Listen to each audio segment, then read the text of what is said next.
President Trump says that talks with North Korea will focus on permanent denuclearization. The president announced on Thursday that he accepted an invitation to meet face-to-face with dictator Kim Jong Un. This all comes after South Korean officials met with the president and his national security team and delivered a message from Kim.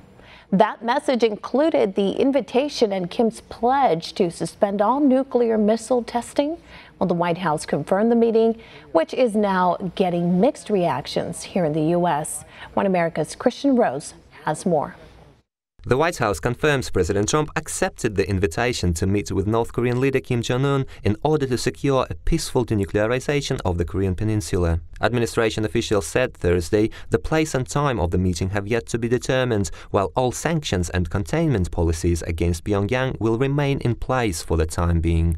The statement comes after South Korea's national security advisor said the meeting between President Trump and Kim Jon Un will take place soon.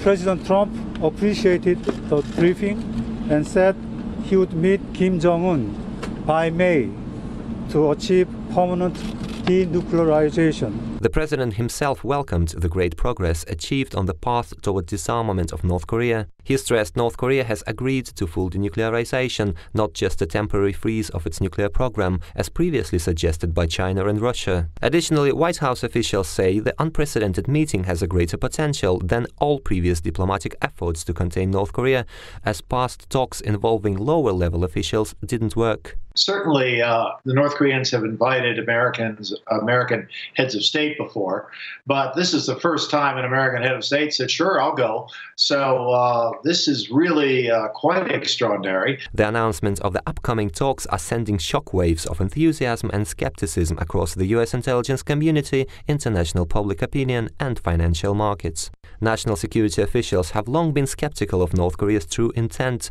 and a similar sentiment is being echoed by Japan. Some experts say Pyongyang's charm offensive is aimed at winning over the public opinion overseas, while its ultimate goal remains the reunification of the Korean peninsula. Just a couple of months ago, we were talking about, airstrikes and nuclear war and things like that, and then all of a sudden, whoosh, within 2 months, we're talking about, sort of some kind of final deal on the peninsula. I think a grand bargain where we get denuclearization in exchange for the departure of the Americans from South Korea, I think that's highly unlikely. It's really, really unlikely we're going to jump to something that dramatic in just 2 months. Some experts are voicing concern over Kim Jong Un's reliability, as he could possibly withdraw from any denuclearization agreement. They believe Kim Jong Un's invitation is not an unconditional surrender, but is rather a demonstration his costly nuclear endeavors have forced the U.S. to treat him as an equal. So the big question, of course, is if they are prepared to give up their nuclear weapons, what are the details of that?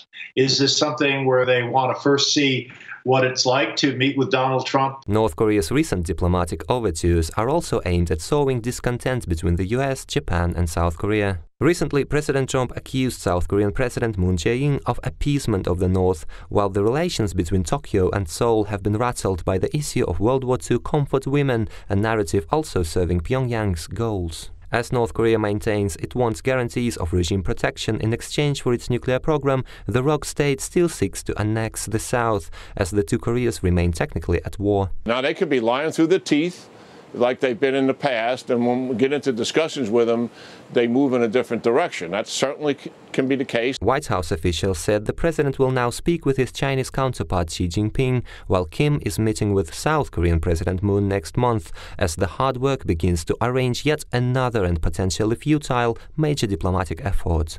Kristian, Rouz, One American News. We can use your help. Call your cable provider and kindly demand that One American News is added to your lineup. Call today.